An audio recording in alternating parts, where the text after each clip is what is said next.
And here is the biggest mistake I see over and over at Lorcana tournaments, and it could literally cost you your entire run.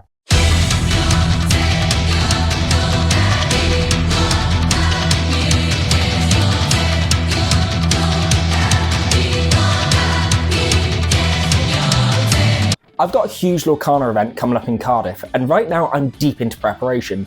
Now, for those of you that don't know me, in Lorcana I've made over 30 plus top 8 finishes. I've won several tournaments and I even came second at Axion Fest.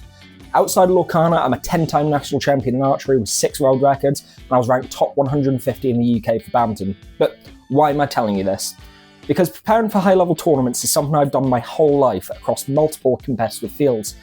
The strategies I'm about to share are the exact ones that I've adapted into Lorcana to perform at my best. So let's get into the 5 essential strategies you need to begin using before any Lorcana tournament. Strategy 1. Master the meta. The first step is knowing the meta. You need to have a good idea of what you're going to face before you've even sat down for round 1. Check recent top deck lists, watch coverage, and pay special attention to what people are winning with right now. If Amber Steel aggro is everywhere or Blurple control is still really strong, you need to be ready to face against them. I say it all the time, but your best resource is inkdex.com. It tells you all the most recent tournament results. You're only interested in looking at the 30 plus player tournaments, as these tournaments allow decks to showcase their consistency far better than the small tournaments, which tend to be a lot more casual. For my prep, I've analysed the results of the largest Fable legal tournaments over the last couple of weeks. I paid particular attention to the CCS qualifier at 448 players, won by Purple Steel, the Ink Open, 226 players, won by Amber Steel Aggro, CCS 5K at 195 players, won by Blurple, Mulligan Challenge 23 at 122 players, won by Emerald Sapphire, PPG Friday at 195, won by Blurple, and the PPG 15K, 303 players, won by Amber Steel Aggro. From the data, Blurple is the most represented deck in the format. It has an extremely high top cut conversion rate and is hugely powerful. You need to ensure that your deck can stand up against Blurple as your first priority. It's everywhere. Sorry to interrupt, but don't forget to like, comment and subscribe. We're en route to 1,000 subscribers. Purple Steel is having not bad results with some top cuts, however the deck struggles into the Blurple match, especially with Mim Elephant included in the decks, so it could be a bit of a risky choice. Emerald Sapphire is a surprise inclusion into the top decks. It's performing well because it's a fantastic counter to Blurple. Blurple wins because of their massive draw engine, however, with cards like Clarabelle light on her hooves, you can match their draw exactly, and then discard their hand with Band to My Will. Once Blurple is top deck and the deck severely struggles.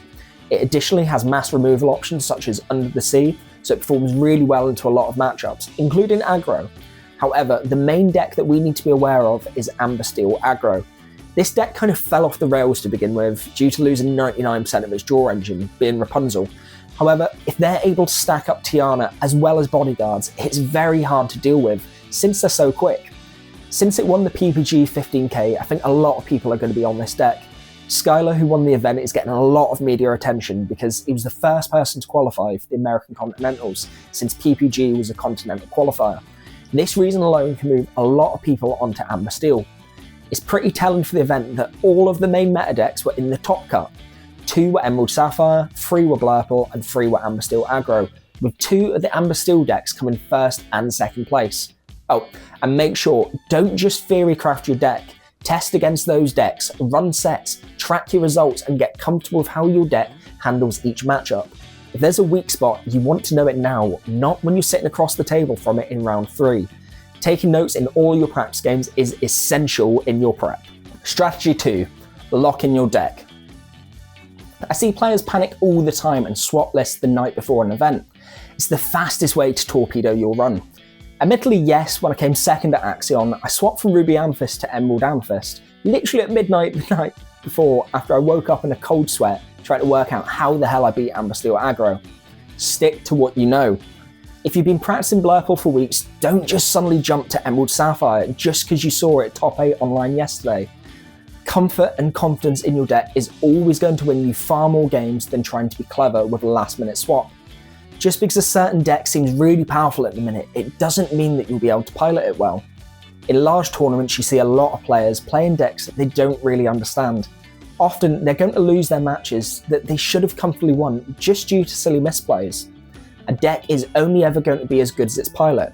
You need to be able to know your deck inside and out to be able to perform well.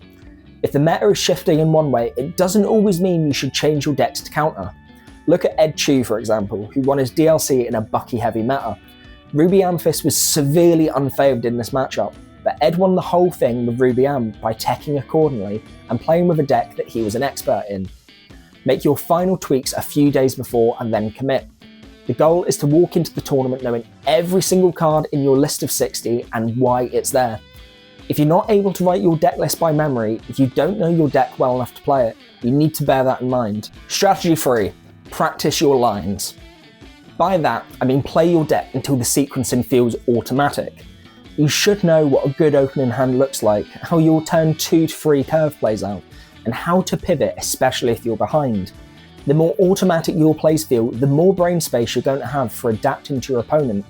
This is so huge in long tournaments. Mental fatigue is real, and the player who's drilled their deck most will make fewer mistakes after 7 rounds, especially compared to the player who's winging it. A solid strategy you'll see pro players utilise to train is practicing their mulligan. They'll set a scene for what deck they're going to be playing against and then draw 7 cards, work out what cards are useful against that deck, and what cards would be a hindrance. For example, if I'm playing against Emerald Sapphire, I'd be looking for cards which are 3 strength or higher, to make it harder for their removal. If I'm playing against Amber Steel aggro, I've got to look for removal for Tiana, just in case she comes out early.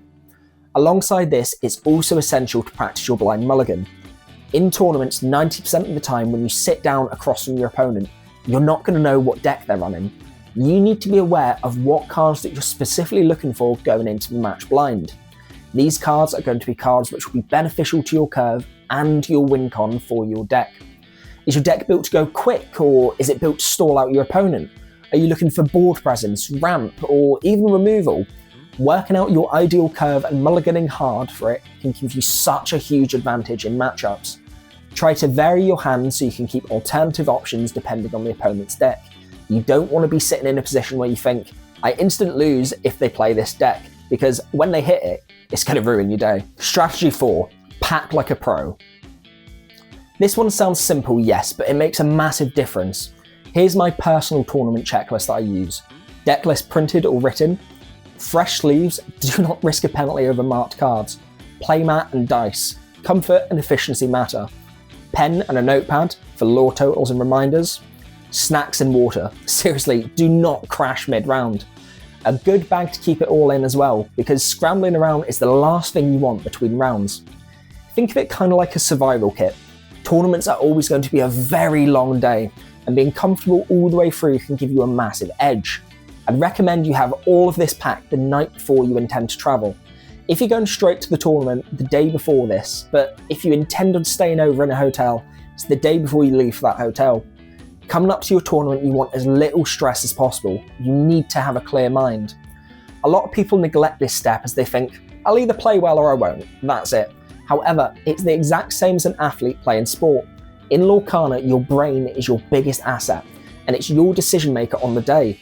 Just like in baseball, the player needs their arms to be in good condition, or a football player needs enough leg stamina to be able to run. You need your mind to be relaxed, and I can guarantee you that if your mind is scrambled on the day because you've been stressing all morning about whether you've actually remembered to pack your deck list or not, you're not going to be able to perform at 100%. Strategy 5. Mental and physical prep. Look, you need to make sure to get a proper night's sleep before the event.